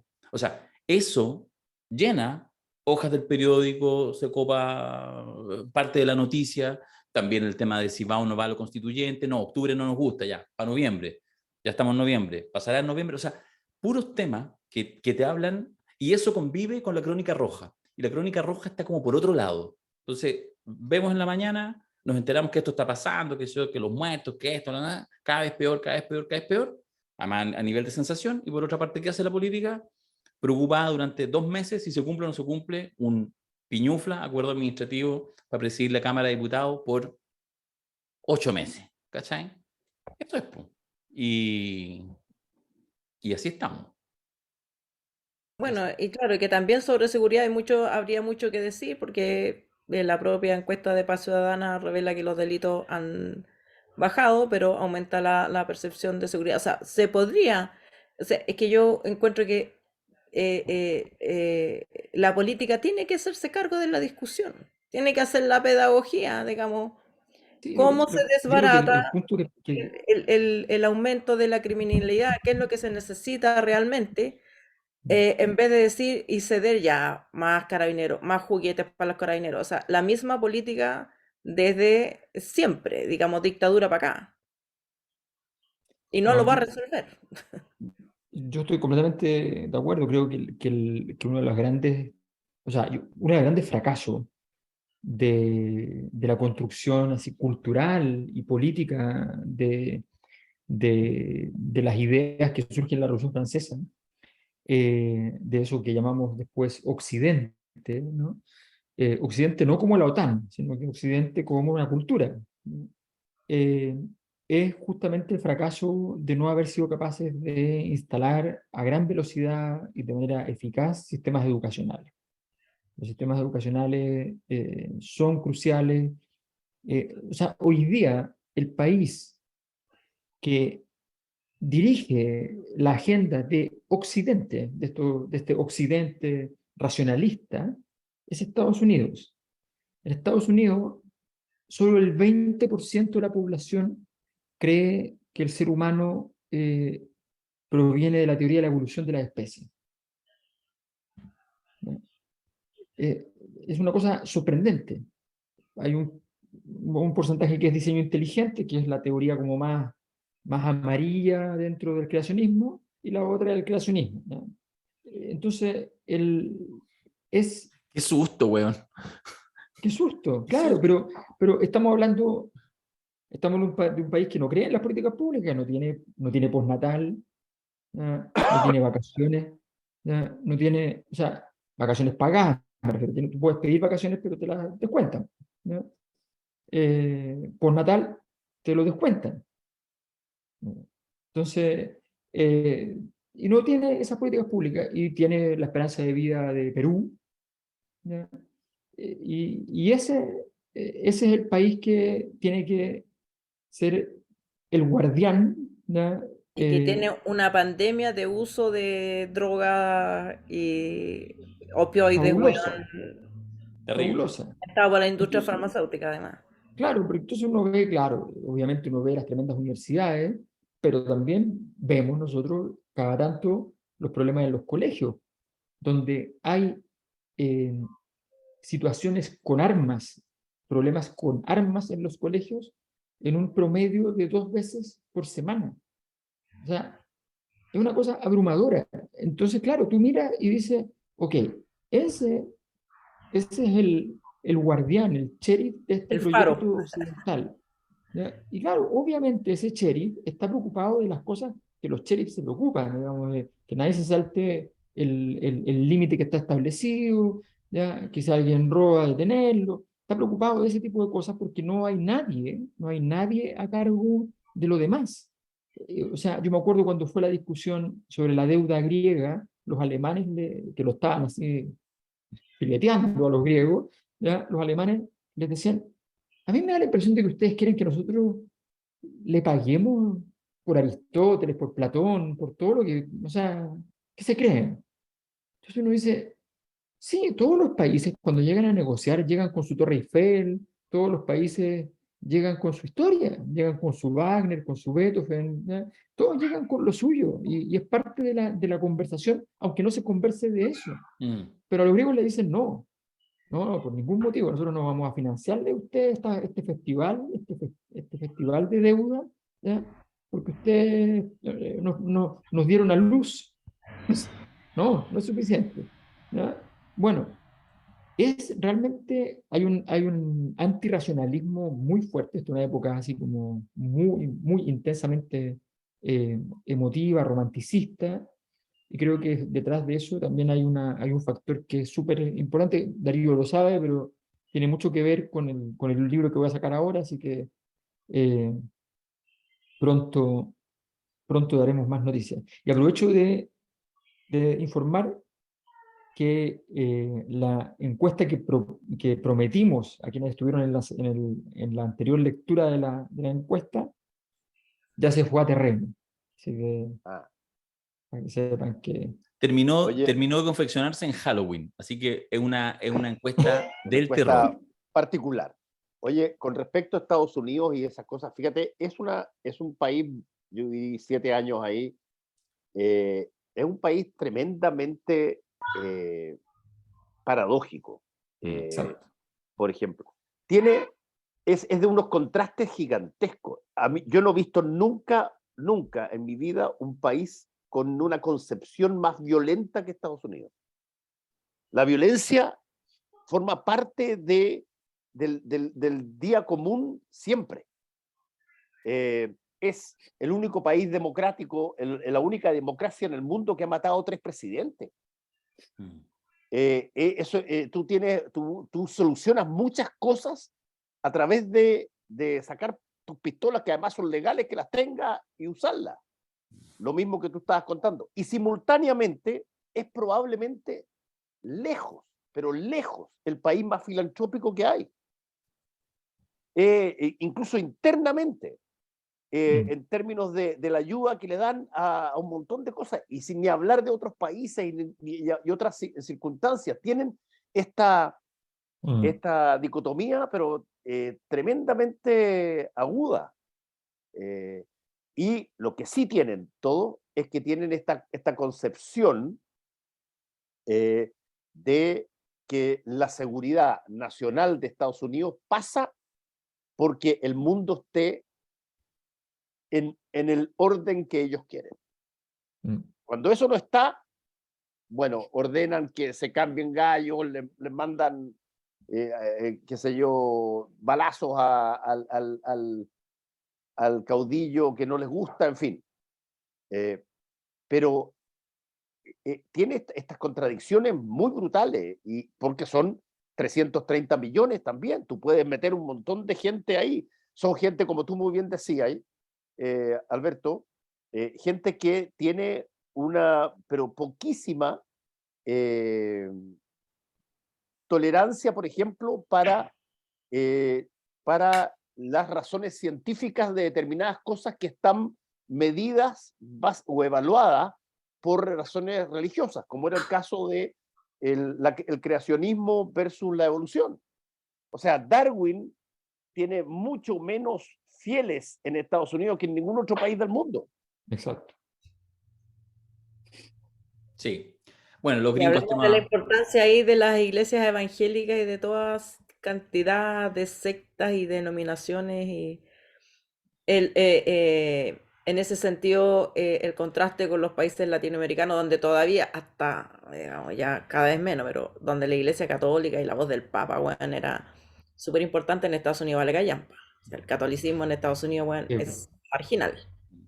Bueno, pero y además, solo un comentario a la pasada, pero cuando tú miráis, que a veces hay que hacerlo, no digo que hay que quedarse solo ahí, pero a veces cuando uno hace así, el vuelo de helicóptero, y miráis la historia de la humanidad, o la historia de las civilizaciones, y tú miráis los 200 años, 250 años de este producto, así como algunas cosas, digamos, como la Declaración de los Derechos de los Seres Humanos, como esa cosa, como esa lógica, digamos, de adquisición de derechos, como de que por el puro hecho de ser hombre o mujer, uno se merece ciertas cosas, digamos, así como que la vida, ¿cachai? La libertad, hasta cierto punto. Eso es una cosa, un tiempo chiquitito, que uno supone, como ser humano desde su momento, su generación, que se proyecta, porque entiende que efectivamente eso es parte de cierto, lo que muchas veces llamamos mínimo civilizatorio hoy en día. Bueno, también uno podría decir, bueno, había otras pausas en la historia, ¿cachai? No digo que uno va a volver, ¿cachai? No sé, pues bueno, a la Edad Media, pero que efectivamente hay hoy día un discurso que naturaliza, bueno, que es la lógica esa, pues, de portar armas. Ahí la naturalización no puede decir, bueno, si los mamíferos somos agresivos, somos territoriales, o sea, entonces, ¿por qué no? ¿Ah? Y eso Bueno, yo creo lo que que pasa es que en Estados Unidos esa cuestión está desde el momento de su constitución, por eso, y independientemente de que efectivamente tiene consecuencias nocivas, porque además las armas cada vez son más efectivas, pero el gringo de a pie defiende su derecho a portar armas porque es su manera de defenderse del Estado. Exacto. Son muy anti-Estado, muy anti-institucionalización, y lo que contaba Alberto, ¿verdad? Son anti-política pública. Para ellos cualquier política pública es comunismo, y el comunismo es malo. O sea, y, no se demoran nada, digamos, no hay día de los trabajadores, del día de los trabajadores, el día de Tú sabes que es bien interesante lo que está diciendo la Ale, yo lo he contado otras veces, pero cuando James Madison en la convención constitucional ya estaba casi todo, estaba casi todo cocinado. Y James Madison, que fue el presidente también, levanta el dedo, para el dedito, y dice, sorry, voy a hacer una pregunta. ¿Qué pasa si es que el gobernante al que le hemos dado tantos poderes ahora se vuelve loco? ¿Cómo que se vuelve loco? Bueno, él utiliza los poderes en contra del pueblo y no utiliza los poderes en favor. ¿Qué hay que hacer? Y a raíz de eso sale la enmienda de la segunda enmienda. Uno se tiene que preguntar por qué el derecho a portar armas es una enmienda y no venía originalmente en la Constitución. No venía porque ellos creían, no, hasta que alguien dice, oye, ¿y si nos ponemos en el caso de que la autoridad dueña del Estado, a la que estamos dándole tanto poder, no sé, de repente actúa contra el pueblo? ¿Cómo? Yo creo que el pueblo, dice Madison, es la última fuerza que tiene que responder a eso. Punto. Hagamos una enmienda, démosle derecho a portar armas. Y se la dan. Y hasta el día de hoy, entienden. Bueno, pero No importa si sean demócratas, republicanos, Trump, etcétera, no tenéis cómo sacar esa cuestión. No se puede sacar porque además lo que dice Es cultural, es que está profundamente arraigado. O sea, ellos, pero además, espérate, cuando vienen los temas así de este tipo, es como que ellos dicen, ok, o sea, si sale algún tipo con armas y yo estoy sin armas, me muero. Entonces yo tengo que tener mi arma para enfrentar a los tipos que tienen armas. O sea, pero lo que me parece, de acuerdo, pero a mí lo que me parece interesante para estarlo pensando, si aquí esto no hay que irse a Estados Unidos, eso es lo que quiero decir, porque eso, que también lo podríamos haber conversado hace 30 años atrás, como una excentricidad con sus más y con sus menos, de los Estados Unidos, que siempre lo hicieron particular, interesante, complejo, contradictorio, como dice Fernando, hoy en día eso está instalado por todas partes cuando a la vuelta de la esquina, hace 30 años atrás, eso no estaba presente como algo que en realidad empieza como a brotar y a crecer y a multiplicarse, pero así mucho, por ejemplo, en las sociedades latinoamericanas y en otros lados también. Es decir, eso yo me parece interesante como fenómeno, por eso esta idea, digamos, como de como una cierta naturalización, sobre todo la naturalización como de la agresividad inherente, ¿ya?, de los seres humanos. Bueno, depende del país latinoamericano, porque yo creo que los mexicanos son harto así también. Digamos, hay países donde tener fierro es como normal y creo que son los países también donde el Estado es más deficiente. Y creo que lo que está pasando en Chile es esta sensación de que el Estado no provee lo que ha prometido proveer.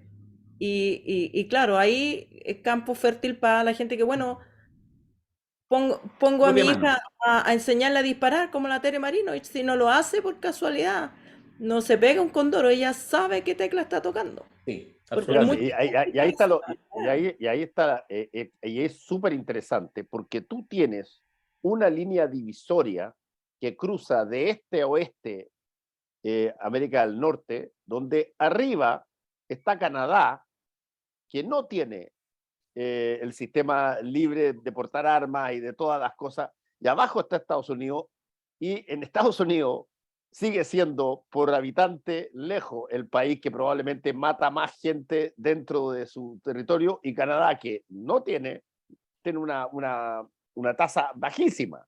En un estado funcional, digamos. En un estado funcional, claro, y que los dos son, te repito, se dividen por una línea demarcatoria, nada más. Y bueno, y finalmente el discurso que prevalece es que es el que va creciendo, todavía no es triunfante, pero que está aquí a la vuelta de la esquina, es que es mejor eso, o sea, se asume ese costo, porque finalmente, bueno, pero qué terrible una sociedad, tantos presos, pero bueno, mejor por último la protección de saber que yo puedo defenderme solo, y que el Estado no va a ser alguien que va a estar defendiendo a los otros, los que me quieran hacer daño. Pero es importante defender los temas, o sea, por ejemplo, Chile hubo un tiempo que estuvo entre los 3 países sistemáticamente con más presos por cada 1000 habitantes.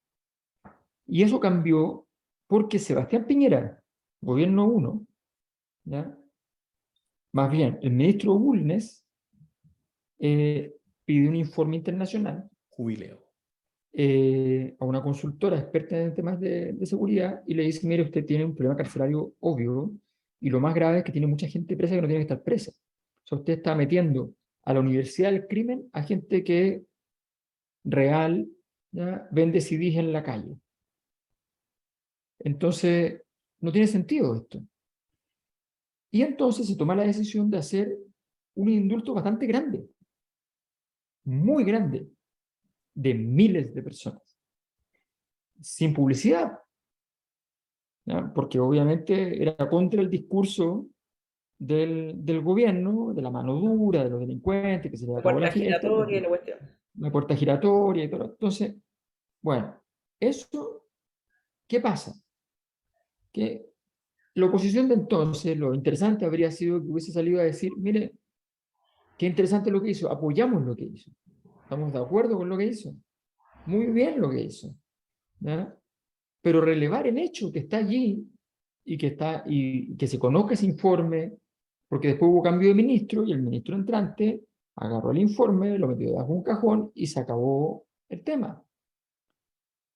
Entonces, creo que en ese sentido, la capacidad de ir defendiendo este tipo de puntos, o sea, hay momentos en los cuales tú tienes que adaptarte, pero, pero siempre, cada vez que te adaptas, tienes que adaptarte de una manera tal de que no entregues las banderas, y eso de no entregar las banderas no es comunicación,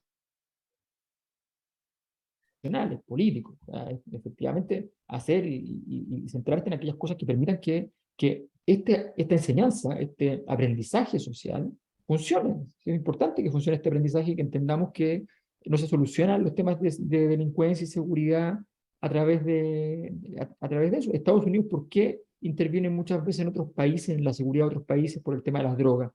Porque se da cuenta de que si interviene por dentro, es tal la situación, la gravedad de lo que ocurriría, que prefiere exportar el problema. Mm. Entonces, pero es porque no lo ha logrado manejar. Esa es la verdad. Sí, ese es un buen punto, ese es un buen punto que tiene que ver con varias cosas, pero básicamente con lo que tú estás diciendo. Cuando tú estás inhabilitado por tu propia capacidad para atacar un problema de oferta, perdón, un problema que es de demanda, como es el caso de la droga, donde en Estados Unidos te piden droga. Siempre hay alguien que está dispuesto a comprarla, a tenerla y a venderla. Ese es un tema donde tú, en vez de atacar activamente la demanda, tú decidiste atacar la oferta y te fuiste a decirle a los países arriba e incluso bombardeando, le pusiste bases, todo lo que sea, para que no me llegue con droga a Estados Unidos.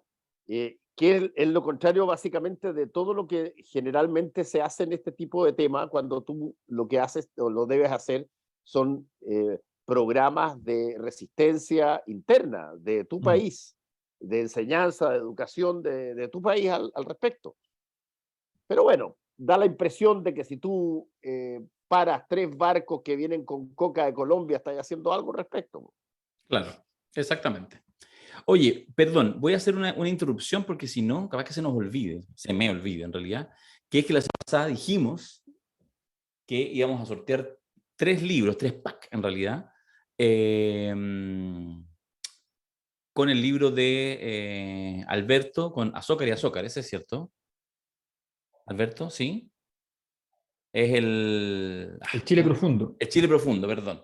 Estaba pensando en el derrumbe del modelo. No, el Chile profundo más el Alienígenas de Julio Pastén y Darío Quiroga, con textos de varios, entre otros, del señor Fernando Paulsen. Y entonces dijimos que todos los que participaran con el hashtag La Cosa Nostra 200. Entonces nosotros, Fernando, Alejandro, ustedes no saben, esto lo hemos hecho 3 veces. Entonces la gente participó hoy en Twitter, ahí pusimos el hashtag, y ahí está, todas las personas que participaron. Entonces uno va haciendo así, y en algún minuto, ustedes, porque la gente, algunos que se hacían algunos comentarios, quiero ganar un premio, saludos desde el sur, ojalá el gobierno siga sus buenos análisis, muchas gracias Alicia, en fin, muchos iban subiendo cosas, algunos suben de repente incluso imágenes, fotografías, piezas de colección, el podcast de La Cosa Nostra 200, en fin. Entonces ahora para hacer el sorteo, hacemos una cosa muy simple, es que yo empiezo a hacer así, y de repente la Alejandra o Fernando, primero la Alejandra por Fernando, hacen stop. Y cuando dicen stop, el primero que se ve, es el que se lleva los libracos. ¿Les parece? Ya. Ya, entonces, espérate, vamos a ir para arriba de nuevo. Vamos a bajar. Y primero va a ser la Alejandra, que cuando quiera dice stop y yo suelto el asunteque. Stop. Perfecto, es siempre el que queda más arriba. Hoy Macari la rompió. La Cosa Nostra, no, yo creo que ese no se lo puede ganar. No, el primero, a mí yo quería el de la foto. Quería Es de la dárselo al de foto. No, pues es Aquí cierto. está la foto. Ese. Ya, entonces ese que se ganaron los dos. Ya. Ya. Pieza de colección, el podcast de La Cosa Sí, Nostra no te 200. olvides que yo puse 3 libros. Sí, pues. Y sí, Fernando ahora hace el tercero. Sí, Yo también puse 3 libros, pues. sí. No le dije al Julio eso sí, pero bueno, cagó nomás, pues está en Chile. Mandamos aquí los que estamos en Europa. Ya, entonces, Karina se gana, que nos subió con esa fotito, muy bonito. Karina Mendoza. Karina Mendoza, justamente, es lo que dice el nombre. Y el de abajo es Raúl Donoso, que también le vamos a poner, de hecho, me gusta para que después no se me olvide. Espérate. Algo empezó a sonar acá en tu pieza, no sé qué. Un pajarito empezó a sonar, Alberto, no sé qué pasa. Ahí se fue el Alberto, ya, no sé. Ya, seguimos para abajo y ahora el próximo stop lo dice Fernando Paulsen y le asignamos a alguien, cuando usted quiera, don Fernando. Stop. Felipe Omar Marchán Araneda, felicidades La Cosa Nostra y la reunión de figuras en vivo para celebrar, esperando que estemos vivos y conectados para los próximos 200. Buena suerte. Ya, Felipe te Marchán preocupes, entonces Felipe. se gana el tercer pack de libros. Perfecto, ¿no? ¿Qué tal? Estupendo. Estupendo. Qué gran servicio al cliente. No, señor, porque aquí no tenemos clientes, tenemos solamente la comunidad de La Cosa Nostra. Oye, un par de cosas antes de ir ya cerrando, quizás con alguna cosita, si les quedaron varios temas en el tintero, pero nos fuimos de Lula a Brasil, nos fuimos a Estados Unidos, estuvo bueno. Un par de cosas rápidas. Partió la encuesta de La Cosa Nostra, está hoy día ya haciéndose el trabajo de campo, tal como decía Alberto. Quizás también te podría adelantar alguna cosita, Alberto, pero decirles que esta es la encuesta correspondiente a noviembre. Ustedes saben que las estandarizamos, la 10ª encuesta de La Cosa Nostra. La estamos haciendo trimestralmente y además la asociamos. Sus resultados son el insumo principal para el próximo seminario, que es el seminario Taller de Coyuntura, que es el próximo 18 y 19 de noviembre. También están abiertas las inscripciones. Y la gente que, ¿cómo aportar a la encuesta? La manera de aportar es comprar el ticket, para ponerlo de esa manera, para participar de la entrega de los resultados. Así que eso está ahí en la página seminarioslacosanostra.cl. Para que quienes quieran estar, en la entrega de los resultados pueden comprar el ticket y por lo tanto además aportan para que siga siendo sustentable la iniciativa de la encuesta de La Cosa Nostra, que hay que decir que a veces para bien y a veces para mal, somos bastante certeros, por desgracia para mal, el 4 de septiembre también lo fuimos. ¿Cuántas personas más o menos en promedio se entrevista para la encuesta? Nosotros Alberto? hacemos una muestra de 600. 600. 600. Una muestra de 600. Sí. A ver, nosotros esta vez la diseñamos de la siguiente manera.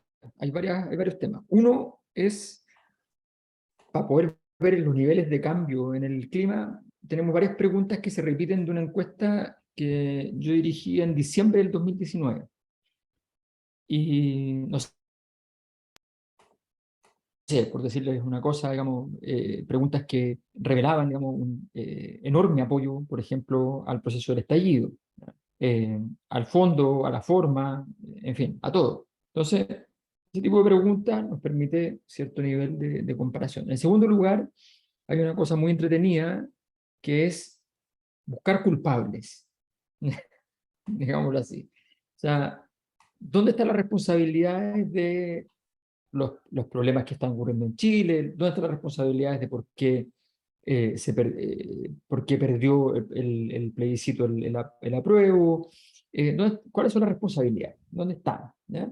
Entonces, la idea es que la gente piense un poco y pueda jugar en esa lógica. También le vamos a poner, vamos a evaluar a un set de personajes de la política nacional que tienen un cierto protagonismo en el último tiempo. Entonces dejamos allí a los que están más protagónicos No se y indignen. vamos a ver qué es lo que nos dice ese escenario.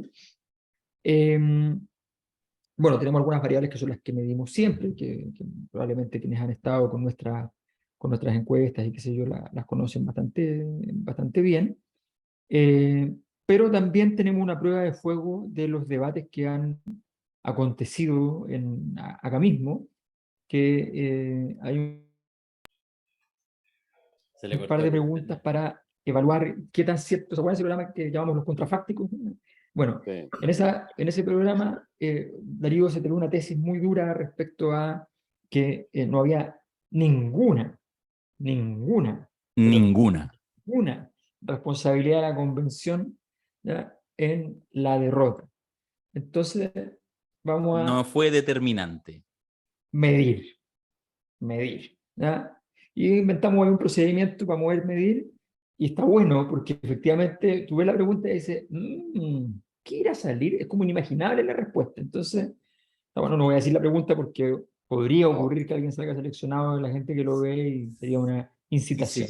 Si se llega a confirmar, lo tengo claro, mi hipótesis con bajo apoyo. No, eso llega a pasar y Darío, pero recorre el mundo en ese instante. Agarra y recorre el mundo. Recorre el mundo. ¿No? Porque, perdona, hay que decir que hace unos días atrás, en una gentileza habitual de Alberto, invitó a algunos amigos valencianos de gran nivel intelectual, de gran calado, y tuvimos un almuerzo, y yo sé sostenerla y requete contra sostenerla. Y yo creo que igual me quisieron, pero me hicieron como así al final, me saludaron así nomás. Que te vaya súper bien, chico, me dijeron. Eso fue más o menos lo que pasó. Nadie está con la tesis de que la convención no fue determinante, que todo fue un ardid de fuerzas oscuras y maquiavélicas. Así Mira, que eso me recuerda a mí esa frase extraordinaria de Lelutier, cuando dice, errar es humano, echarle la culpa a otro es más humano todavía. Así es, así es. Así que créeme que Ya, no tienes vamos. cómo ganar esa, Bueno, Darío. sostendremos en la encuesta, en los próximos talleres de la Cosa Nostra. Está también, ojo, el taller ya están abiertas las inscripciones, empiezan lunes y miércoles, no me acuerdo el día exacto, Ale, el de Los cuerpo, dos. mujer y cuerpo, y el de biografías y Mujer y autobiografías. cuerpo, los lunes, los miércoles, biografías y autobiografías. Lunes Partimos 14, lunes 14 de 14 noviembre, miércoles y 16. miércoles 16. Sí, Así que hay descuentos en la página de La Cosa Nostra para los suscriptores de La Cosa Nostra, pero también hay descuentos para tercera dosis, tercera dosis. suscriptores de tercera dosis y Jaque Matus Sí. en los links que he publicado en Twitter. Sí, así que ahí síganla. Estuvo súper exitoso la primera versión de los seminarios que duran 2 meses, así que ahí hay para todos. Yo tenía ganas de hablar del viaje de Carter, que en el fondo lo que hace es ya instalar la primaria, que va a ser la delicia de grandes y chicos. Faltan 3 años y medio, llevamos 7 meses de gobierno y ya está instalada la primaria. ¿Cómo sería que llegaran finalmente Don Carter, Pamela, la abuela Giles y Parisi? ¿Ah? Pero yo creo que ya a esta altura del partido ya hemos agotado este podcast, pero podríamos dejarlo ahí, quizás la próxima semana lo la próxima conversamos. semana entramos, sí. Nada, Sí. nada va a cambiar sustancialmente en una Nada. semana, tal como nos enrostró duramente Mirko Macari. Seguimos en el sueño de la marmota, Sí, seguimos en eso de la hablando de lo marmota, mismo totalmente. eternamente. Totalmente. Ya pues, oye, un placer. Menos mal que Mirko está hablando de cosas nuevas.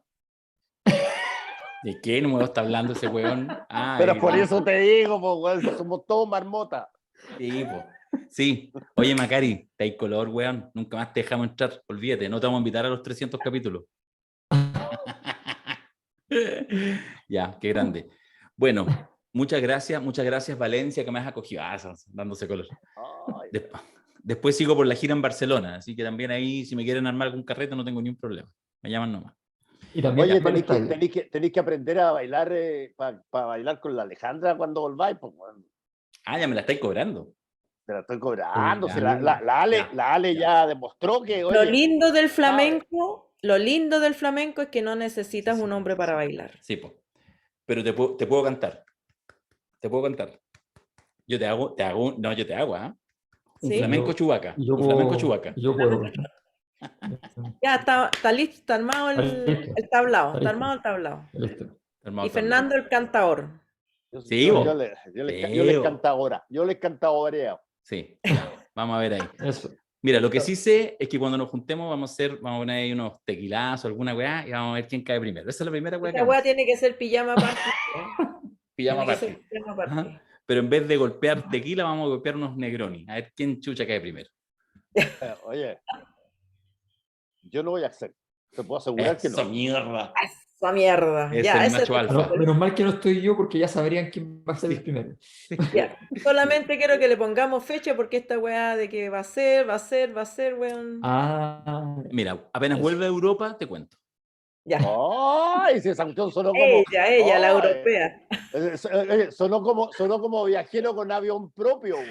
Sí, no, está bien.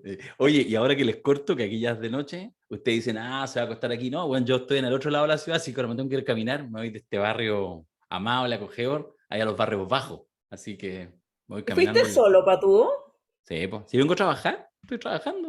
puro Mira. trabajo. La gente no me cree, he trabajado como... No, trabajo, puro Sí. trabajo. Sí. Este es el minuto en que uno la podría- caga y dice, no, podría- bueno, he trabajado como Ale- indio. ¿Qué? Ale, podrían invitar a todo el grupo de repente también, ¿ah? ¿O Sí, no? po, ¿cierto? Sí, pues. Que no. Claro, Eh, esas weas de a dos. Mandáis tu monopatín y listo, pues, weón. Vamos a hacer una invitación. Vamos a Vamos a hacer. hacer algo. Ya. Vamos a hacer algo. Vamos, Tranquilo. vamos a hacer. Ya. Vamos a Oye, hacer. Besote, la chico. otra posibilidad es hacerlo, si queréis, no sé, pues, hagámoslo en el Venecia. Yo no sé si sigue el Venecia acá. ¿no? Lo cerraron. Claro, Acá, hagámoslo cerraron en el- recién. ahí en Hagámoslo, cerraron Icarrazabal. claro. Ya. Ya, chao chiquillos. Ya. Nos Cerraron vemos. recién. Besote. Chao, que le vaya Chao. bien. Chao, chao. Chao, chao.